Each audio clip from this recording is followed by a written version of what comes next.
A surprising request from my son upended my life post-divorce. My son slid the DNA match across the table and whispered, "Mom, help me find him." The kitchen clock clicked like a metronome for panic. Since the divorce, I've kept life quiet. Nurse shifts 4 days a week, meal prep on Sundays, library runs on Tuesdays, rent paid down to the dime, evenings split by the custody calendar we wrote like a treaty. Theo knows I keep routines because they stop the ground from tilting. He also knows I keep promises. I looked at the name on his phone, an unfamiliar 47-year-old in Cleveland, predicted close family. Theo's hands shook. "It started as a school project," he said. "Everyone did those ancestry kits. I didn't expect this." I thought of the fertility clinic in Riverside where Colin and I sat under a framed photo of mountain lakes, the doctor smiling like hope itself. I thought of the bills that outlived our marriage. "Why now?" I asked. "Because he messaged me," Theo said, pushing over a screenshot. "We should talk. Your profile triggered a privacy alert at my clinic." I felt the floor tilt anyway. Colin would say this was me inventing chaos. My schedule flashed in my head. Double shift tomorrow, mediation with Colin next week over holiday time, FAFSA workshops at the hospital on Friday. Theo's eyes searched mine. "It's not that I don't love you," he said. If there's a mistake, I want to know. Love is a shape you hold even when it burns." "We'll look," I said, "but we'll be careful." I opened a notebook, wrote today's date, the name, and the clinic number. On the first page I also wrote, "Protect Theo's heart. Protect our time." I didn't know yet that both would be called into a very public reckoning at school. The question was whether truth would steady us, or smash everything we'd rebuilt since Colin left us blinking under brighter lights. I didn't know the first phone call would put our last shred of privacy at risk. Infertility is the kind of quiet grief you tuck under polite laughter. Colin and I did that for 2 years, appointments at dawn, injections I learned to give myself, quick coffee in the lobby pretending the future depended on punctuality. Aunt Ruth, a retired teacher with sensible shoes and stubborn hope, drove me to retrieval day and rubbed my shoulder like I was still 8 years old. "You will be a good mother," she said, as if certainty could anchor me. The clinic bill arrived like a traffic accident. $18,700 marked preliminary, then a second invoice for storage, then a payment plan buried in fine print. We talked about names more than we talked about debt. When Theo was born, Colin filmed the nurse placing him in my arms. Later he edited out the part where I cried so hard I snorted. He said it ruined the aesthetic. That was our marriage in miniature. Me messy and grateful, him polished and certain. When the divorce came, the judge said, "Best interest of the child," like it was a compass. Colin's lawyer smiled the way expensive people smile. Afterward, Colin texted, "Don't dig up the past to win sympathy." Last week he added, "Stop making drama for clicks. People talk." I read that in the grocery line, squeezing a head of lettuce like it had answers. I did not tell him about the DNA ping. He would call it attention-seeking and talk about stability like it was his invention. I kept folding my days like laundry until Theo's whisper cut a seam. "What if someone messed up?" he asked last night. "What if there's a file with the wrong name?" I rinsed 2 plates and thought of the clinic's framed mountain lakes. I thought of consent forms we signed with exhausted smiles. I thought of a drawer where I keep every discharge summary with a rubber band that could probably stop time if I asked it to. Then the clinic number flashed on my phone as if it had been listening. "Riverside Reproductive. This is Dana," a chirpy voice said. "We're doing a routine update on patient files." My stomach tightened. "Mara Lusk," I said. "Treatment in 2009. Papers rustled, computer keys tapped. "Do you recall consenting to donor profile 4-19? Eh?" I stared at the magnet-cluttered fridge, a PDA flyer half slipping under the pizza coupon. "We used my husband's sample," I said. Silence widened. "Right," Dana said, tone now slow, careful. "This update is just standard." She asked for our address. I gave it, hating how my voice softened into cooperation. After we hung up, a bill landed in my email with a code I'd never seen. V75. Issue related to counseling and advice. I called back. The same voice told me it was clerical. Meanwhile, Theo showed me the match again, the message about a privacy alert. "He says his clinic flagged me," Theo said. "Why would they do that?" "Could be spam," I said, and immediately did not believe myself. I texted Colin. Have you heard from Riverside lately? He replied with a link to a parenting article about co-parenting conflict contagion, which is a fancy way to say I am the problem. Take a breath, Aunt Ruth said over tea. Ask for your full records. Twice. I emailed the clinic for a copy of everything under my name. Intake, consents, lab slips, payment history. Their auto-reply promised 10 business days, which is corporate for please lose sleep while we tidy our narrative. That afternoon, the hospital scheduler asked if I could cover a double next week, and I said yes, because when life feels unmanageable, I collect hours like seashells. At 6 p.m., an unfamiliar number called and hung up. Then another called and asked for my maiden name through a whisper of static. Theo watched me wrinkle. It's probably nothing, I told him. I set my notebook on the counter and drew boxes for dates and names like a map. Then the mail arrived with a thin envelope, stamped lean notice in unforgiving black. The school fundraiser smelled like cinnamon and floor polish. The gym strung with paper lanterns pretending fluorescent lights can be gentle.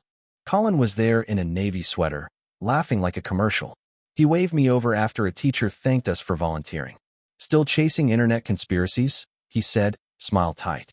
Maybe try being present. I heard myself laugh, a sharp little bark. I asked for our records, I said. It's basic due diligence. He leaned closer, cologne arriving first. Stop feeding Theo stories, he hissed. He needs stability. Not one of your projects. Over the loudspeaker, someone announced raffle winners while a teenager tripped over a cord. I wanted to ask Colin whether he remembered the consent forms, the mountain lakes, the way he squeezed my hand when they wheeled me back. Instead, I said, if there's nothing to hide, there's nothing to fear. He opened his mouth, then closed it as the principal approached with a politician's grin. We posed for a photo we did not want. That night, an email hit my inbox like a gavel. Cease and desist. Demand to refrain from defamatory requests, signed by a lawyer representing Riverside. The letter was polite and terrifying, announcing that false allegations could harm reputations. It also misnamed me Mara Lusk Nolan, a hyphen I never took, and referenced donor consent form 4-19A. I forwarded it to Aunt Ruth, who sent back 3 words, get a lawyer. Theo read the subject line and folded his arms across himself like armor. Am I doing something wrong? He asked. No, I said. You asked me for help. That's not wrong. I stood in the kitchen, listening to the house creak, the letter's phrases marching in my head. Malicious intent, reputational harm, injunctive relief. Somewhere between the refrigerator hum and the heating duct's sigh, resolve solidified. Then a process server knocked, asking me to confirm my maiden name again. The envelope he handed me felt too heavy for paper. Inside, a formal notice that Riverside intended to seek an order preventing harassing requests, paired with a paragraph that suggested my inquiries were in bad faith. It named Colin as a cooperative witness. My phone lit up with his text, "You're endangering Theo's peace. Withdraw your request. We talk next week." Theo retreated to his room, headphones on, the wordless kind of teenage silence that absorbs every sound. I sat on the hallway carpet, back to the wall, and called Aunt Ruth. They want you to blink, she said. Blinking is free for them and expensive for you. I laughed, then cried, then laughed again because the fundraiser photo had already hit the school's page with the caption Community Strong, and all I saw were 2 strangers in the middle pretending to be compatible for a second. Colin's friend Leanne, once mine, now chatty with his fiancée, posted a masked comment about parents who stir up trouble for relevance. I closed the app like it stayed closed when you told it to. Mom. Theo stood in the doorway. He had the letter in his hand. If this is my fault, it isn't, I said. This started before you were born. He sat beside me on the carpet. If it's a mistake, I want it fixed, he said. If it's not, I want the truth. I nodded. After he went to bed, I pulled out a shoebox of old clinic paperwork. The discharge summary smelled faintly of adhesive. I sorted forms by date. Intake, consent, retrieval, transfer, payment. Something stuck. 2 identical patient numbers typed on 2 different names. Mine and a woman called M. Lusk with a different address, 1 digit off in the ID. I traced the digits with my finger, slow, disbelieving. My phone buzzed. Mediation prep reminder for Tuesday. Then I found an unsigned lab slip with a donor ID that didn't match. By morning, the shoebox had become my battlefield. Post-its like flags, highlighter strokes like marching routes. I spread everything across the kitchen table, grouped by date, and made a simple grid in my notebook. Date/doc type /patient number /initials /donor ID. The duplicate patient number appeared twice in 2009, once on my ultrasound summary and once on a lab logistics sheet addressed to him. Lusk, at a street I'd never lived on. The unsigned lab slip listed a donor code 4-19A, but our embryo transfer summary referenced 4-19B. Small error, Colin would say, because small errors are easier to forgive than small lies. I took photos, named each file with the date and form type like a librarian backing up memory. Theo hovered, a cautious moon in my gravity. "Do we tell Dad?" he asked. I heard Aunt Ruth in my head. Get the records before the story. So I called the clinic and requested full accounting under HIPAA, including audit logs, repeating the phrase until it felt like a shield. Dana tried to keep it sunny. I kept it exact. Then I printed the cease and desist and circled the wrong hyphenated name, because even their threat letter couldn't decide who I was. After lunch, a number from Cleveland called again.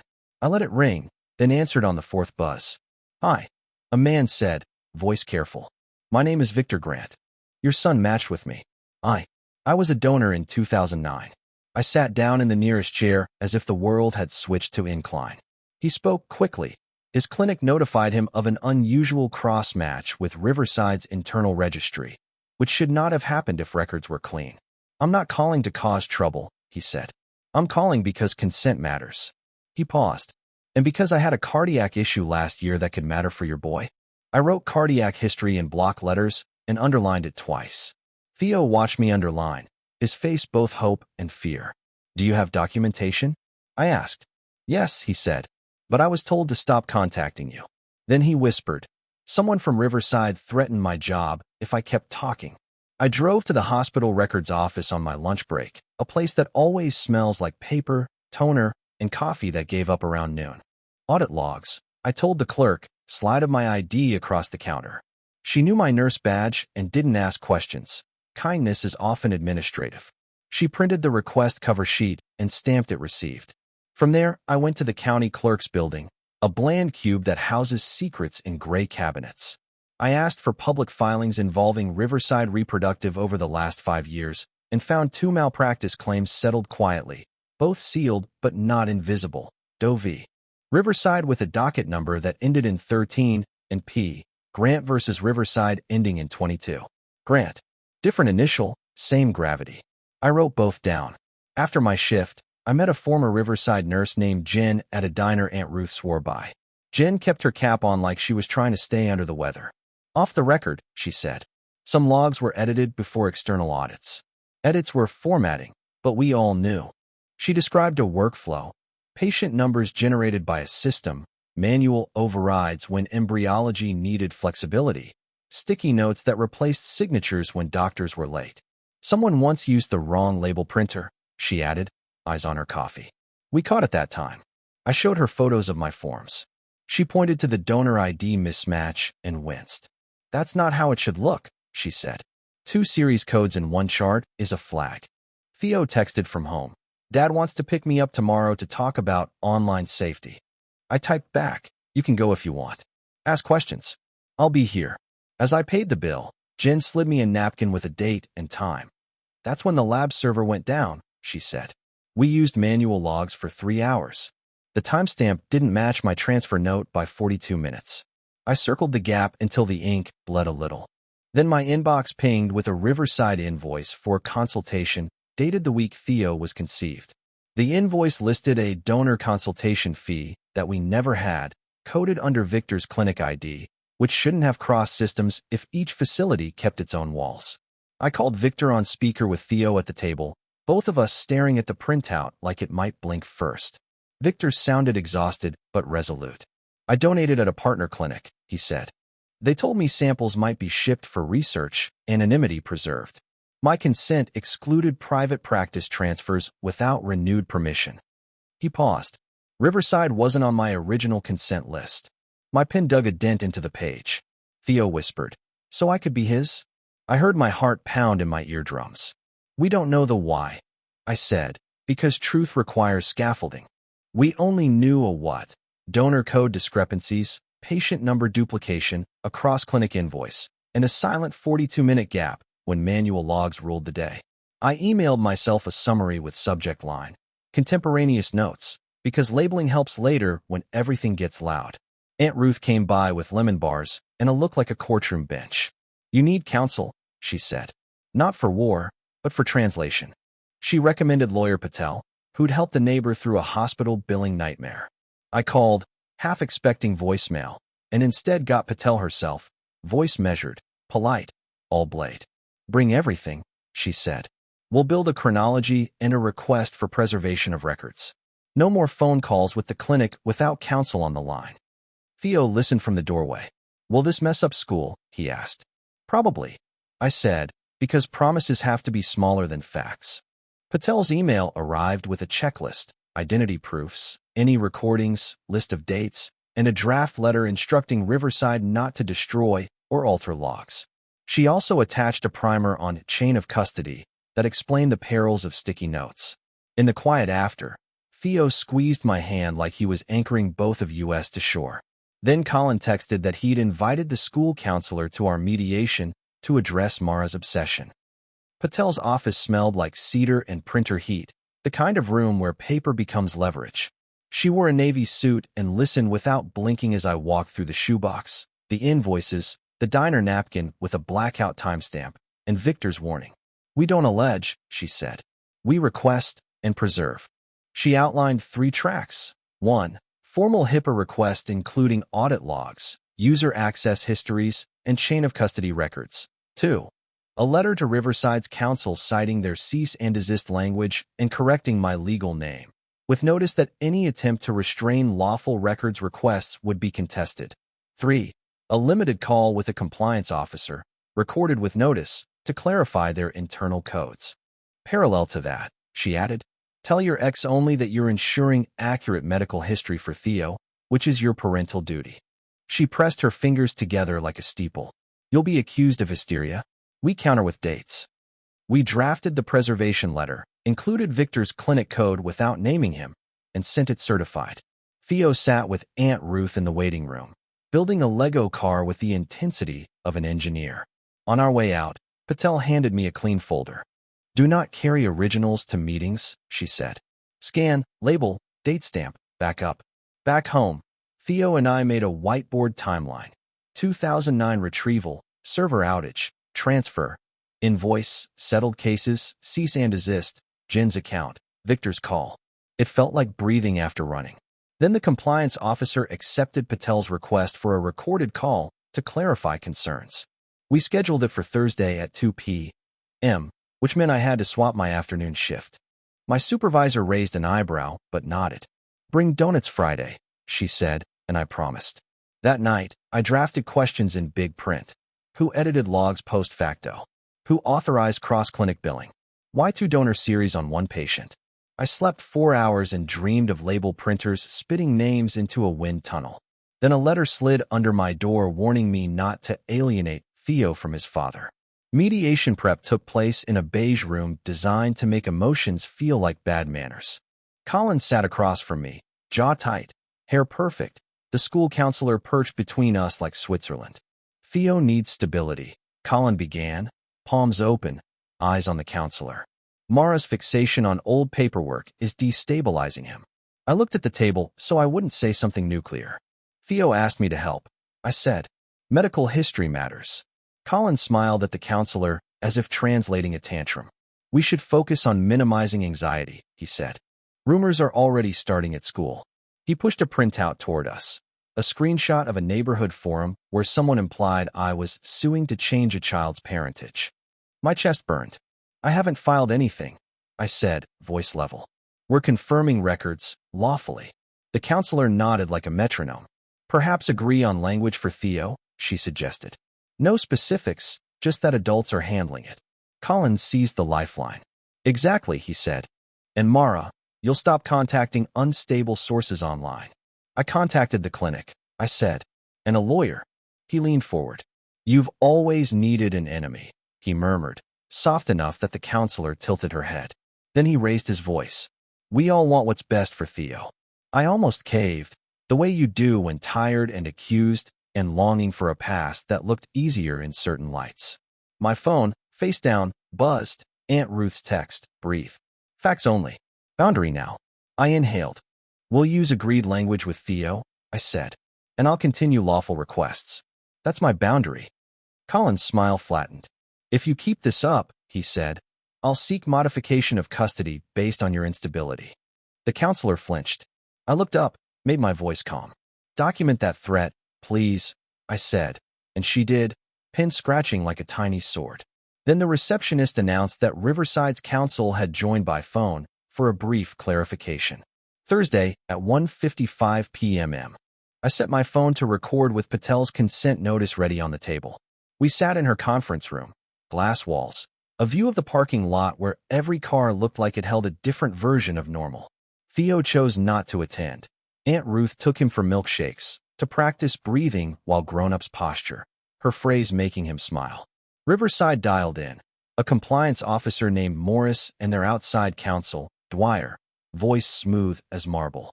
Patel began with the ground rules. This call is recorded, attendees identified, purpose limited to clarifying records requests and correcting previously sent correspondence. Dwyer confirmed, then regretted any distress caused by standard legal form letters, which is how people apologize without admitting they did a thing. I laid out the chronology, date by date, paper to screen, my voice steady because timelines don't tremble. Patel asked targeted questions. Who accessed MS? Lusk's chart during the documented server outage? Who changed donor series codes? Who authorized cross-clinic billing referencing a partner clinic's identifier? We asked for user IDs, edit timestamps, chain of custody documents, and preserved backups. Silence stretched long enough to notice the fluorescent light's faint buzz. Then Morris spoke. I see a system migration note that weekend. Manual entries were later harmonized. Harmonized is a beautiful word for rearranged. Patel did not blink. Provide the pre-harmonized logs, she said. I added, and explained the C. Sandazist reference to donor profile 4-19. A. Given our transfer summary shows 4-19B. Dwyer cleared his throat. We'll review and respond in writing. Patel pivoted. Also, please memorialize your instruction to a donor, Victor Grant, to refrain from contacting my client. Dwyer paused. We don't speak to donors, he said. We speak to clinics. Patel slid a folder across to me like ceremony. We're prepared to file a preservation petition and notify the medical board, she said, calm as weather. I glanced at the glass wall, my reflection thinner than I felt. Somewhere in the building, a copier started, the sound of multiplication. The call ended with promises to circle back, which is corporate for we hoped you'd be tired by now. Patel exhaled. Next step, she said, is controlled sunlight. She scheduled an in-person records inspection, invited them to bring their counsel and IT lead, and copied Colin per custody obligations. Then Theo texted, Dad says he's coming to the inspection to keep you honest. The inspection took place in a windowless conference room at Riverside, blinds permanently half-closed like an eye with a grudge.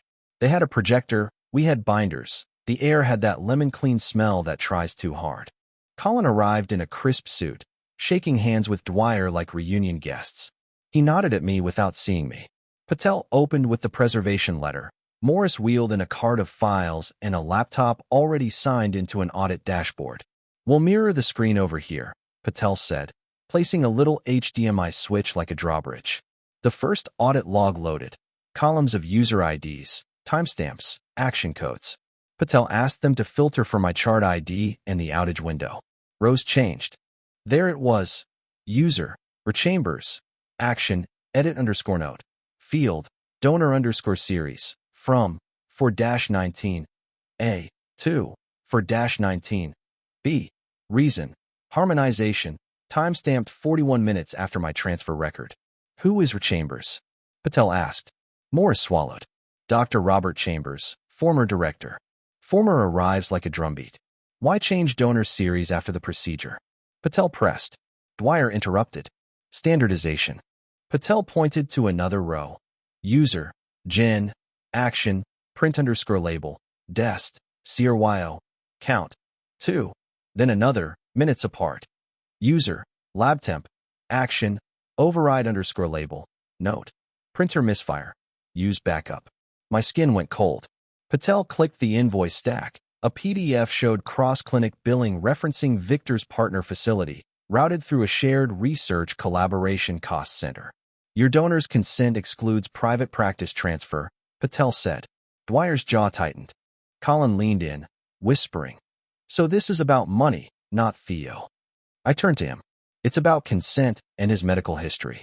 The last file was an internal email. Subject, privacy alert. External match from IT to compliance, citing a close relative match in a public database tied to my chart ID.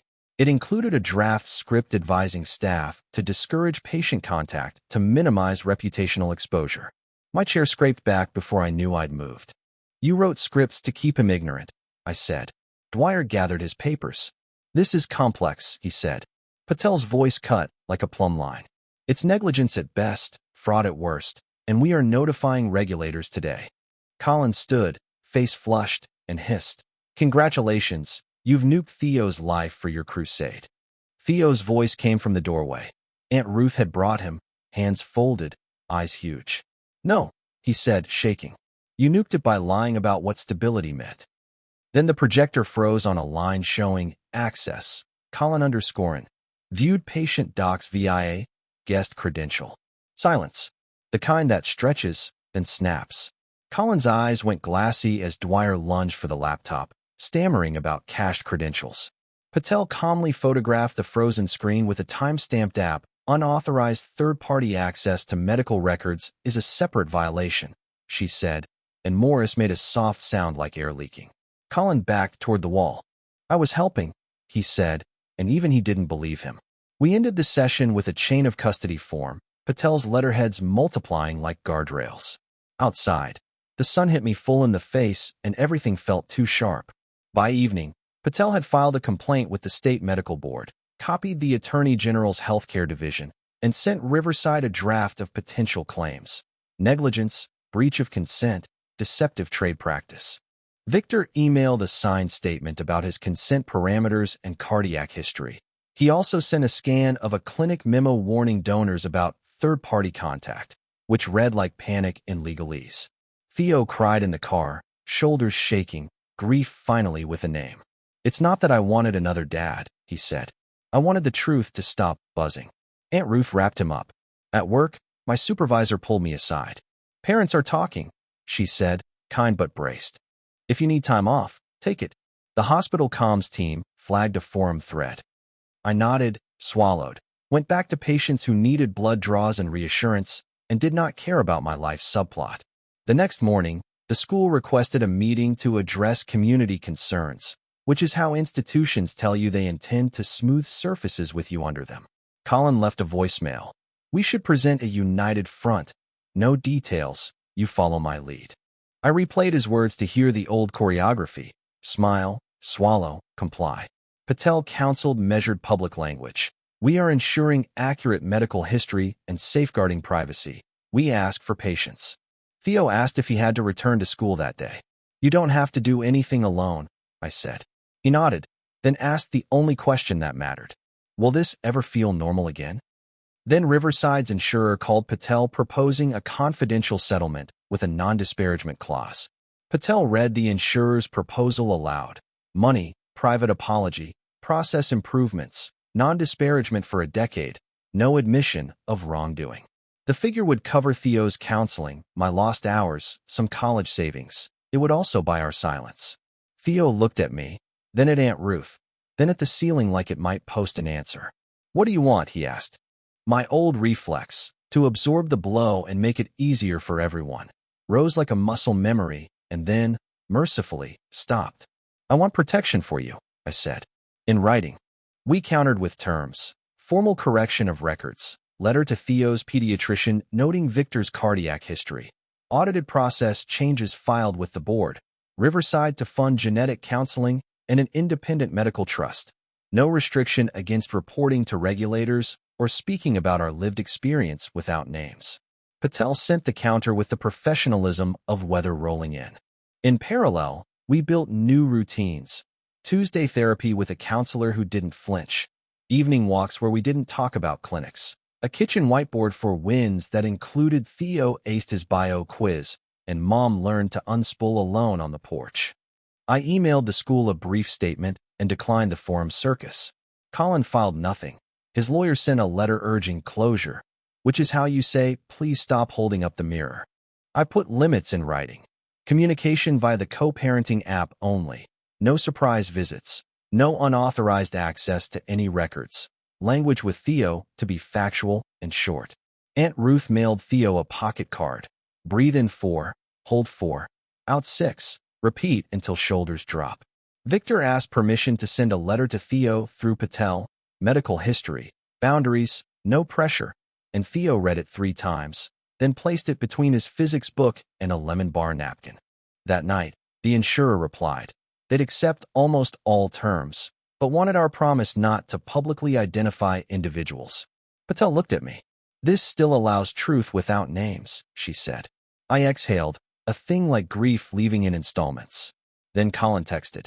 If you sign that, you admit I'm not Theo's father. I walked to the porch and let the night settle like a shawl, the way summer evenings do when you remember to be quiet. Streetlights made small halos on the sidewalk. Inside, the dishwasher muttered a domestic lullaby. I typed to Colin. Signing ensures accurate medical history, consequences for misconduct, and boundaries for Theo. Fatherhood is care, not doubt. He didn't reply. The next morning, Theo and I planted a thin maple in the rental's small patch of soil. Trees like a plan, Aunt Ruth said, pressing mulch like she was blessing something. We signed the agreement with our terms intact, records corrected, audits filed, counseling funded, no gag on truth. Then mailed a copy to Theo's pediatrician with Victor's cardiac note attached. Patel sent me a final checklist, follow up on board investigation, keep scanned copies off-site, rotate passwords, document all co-parenting communications. I taped it inside the kitchen cabinet where we keep tea. Life shrank back to size. School drop-offs, my shifts, Theo's laughter at a dumb sitcom that thought better of itself mid-season. Sometimes my hand still shook when the phone rang. Sometimes he stared at the maple as if it might tell him something. We learned to say, out loud, we don't owe anyone our pain, and we can speak facts without feeding fires. If you're watching this and standing at a counter with a letter that makes you cold, here is what helped. Name dates. Write everything down. Ask for audit logs and who touched them. Carry counsel like a seatbelt. Breathe in 4, hold 4, out 6. Teach your child the difference between secrecy and privacy. Stability was never the absence of questions. It was the habit of telling the truth gently, even when it shakes. Theo asked, last night, if the maple will grow tall enough to see the school roof. Yes, I said, and we'll watch it measure our patience. Then my phone lit with an unknown number and a voice said, Board investigator.